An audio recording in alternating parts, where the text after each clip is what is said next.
Kas yra svarbiausia mūsų sveikatai? Į mūsų sveikatą įeina 4 punktai, tai yra nustatyta Pasaulio sveikatos organizacijos, tai yra sportas arba kitaip, kaip jūs leidžiate laisvalaikį, aktyviai, pasyviai.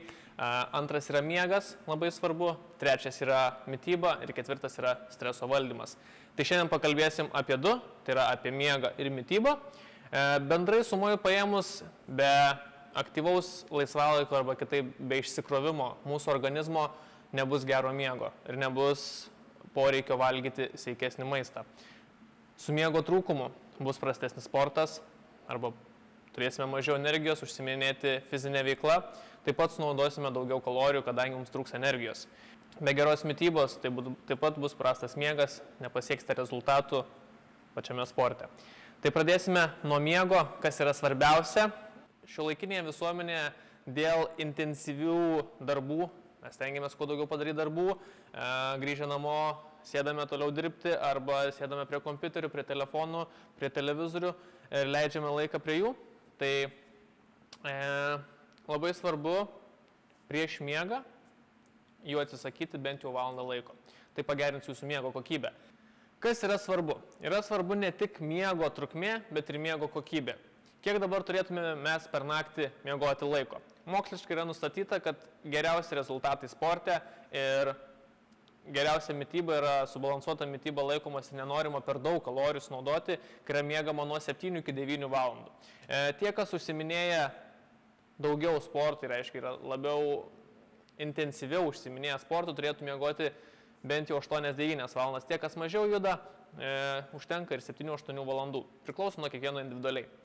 Dabar paklausite, kiek yra svarbu miego kokybė. Miego kokybė yra tiek pat svarbu, kiek ir miego trukmė. Tai reiškia 50-50. Nesvarbu, kad jūs miegate 8 valandas, bet jeigu jūs nueinate miegoti apie 3 valandą nakties ir keltės beveik jau įsidienojus, tai nėra geriau nei gultis 10 valandą vakaro ir atsikelti 4 arba 5 valandą ryte. Todėl trukmė yra lygi miego kokybei. Kaip dabar galėtumėm pagerinti miego kokybę, tai aš išvardinsiu 7 punktus, kurie gali jums padėti geriau užmigti. Tai pirmasis patarimas, ką reikia pasidaryti, ne tai, kad pasidaryti, reikia turėti patogų čiužinį, tai yra kitaip miego higiena. Tikriausiai nesumeluosiu sakydamas, kad tie, kas miega ant sofos arba ne ant patogių lovų, dažniausiai prastai miega, atsikelia sulaužyti ir panašiai. Tai vienas iš pagrindinių dalykų, ką turite atsižvelgti, yra miego higiena, kur yra svarbu, tai yra pasirinkti tinkamą čiužinį jums, kad būtų fizionomiškai jūsų kūnas gulėtų ant čiužinio. Taip pat labai svarbu pasirinkti tinkamą medžiagą, kuri yra apgobta jūsų patalynė, ne pagalvė ir taip toliau, kadangi tai priklauso, kaip tinkamai kvėpuos jūsų kūnas, tarkim, miego metu. Antras svarbus punktas yra, kad miegamasis kambarys pagal galimybės yra skirtas tik miegui arba tik seksui. Negalima miegamajam valgyti, dirbti, užsiminėti kitą veiklą, kadangi mūsų organizmas turi suprasti, kad miegamasis tai yra ta vieta, kur tu ateini tik tais miegoti ir atėjęs į tą kambarį, jau psichologiškai organizmas pradeda gaminti tam tikras medžiagas, kurios tave jau ruošia pačiam miegui. Miegamasis turėtų dažniausiai būti tamsus, ne dažniausiai, visą laiką turi būti tamsus, tai turite pasistengti, kad nebūtų jokių šviesos šaltinių. Labai svarbu, kad miegamojo kambarys būtų išvėdintas. Idealiausia temperatūra kambaryje miegui yra 18,5 laipsnių Celsijaus.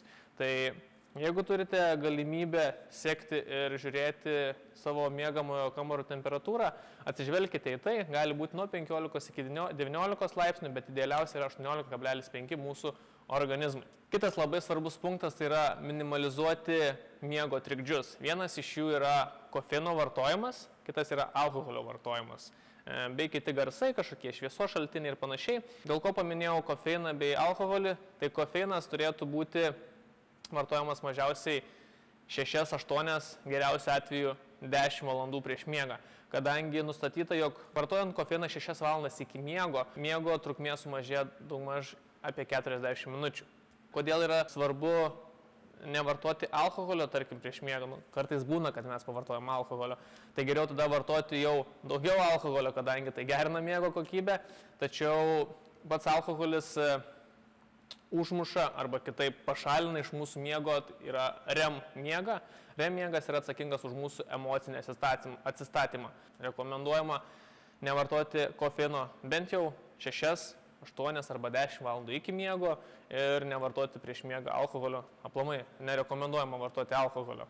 Labai svarbu yra įsivesti prieš miegą kažkokią rutiną. Kodėl tai yra svarbu? Nes turime prieš miegą sumažinti savo streso lygį. Jeigu įsivaizduojate, kad jūs turite kitą dieną kažkokį svarbų susitikimą, svarbų atsiskaitimą, kažkokią veiklą, kuri jums kelia stresą, jums reikėtų rutinos, kuri jūs nuramintų ir paruoštų jūs miegui. Kitu atveju jūs nepailsėsite, negalėsite produktyviai ir aštrių protų dirbti, kadangi jūsų organizmas jaus įtampą, paprastai bus išsimiegojęs ir negalėsite tinkamai atlikti savo darbo. Tai kas galėtų būti jūsų vakaro rutina, tai valandą, kaip ir minėjau, bent jau valandą prieš miegą turėtumėte atsakyti mėlynos šviesos. Tai yra telefonai, tai yra kompiuteriai, televizorių ekranai, viskas, kas skleidžia mėlyną šviesą, taip pat netgi LED apšvietimas turi įtakos mūsų miegui, tai turėtumėte prieš miegą susimažinti šviesas kambariuose. Toliau gali būti atpalaiduojantis dalykai, tai karšta vonia prieš miegą labai padeda atsipalaiduoti, nusiraminti, kvėpavimo seansas. Yra labai svarbu kvėpuoti per nosį ir lėtai, tai nuramina mūsų organizmą bei paruošia mus miegui. Galite užsidegti žvakes. Žvakės taip pat ramina. Stenkitės nepersivalgyti, bent jau 3-4 valandas prieš miegą nevalgyti, kad jūsų organizmas taip pat nebūtų apkrautas miego metu. Galite netgi turėti neintensyvų fizinį krūvį prieš miegą, tai yra paprastas pasivaikščiojimas, knygos skaitimas, kažkokia veikla, kuri jūs nuramintų ir paruoštų jūs miegui.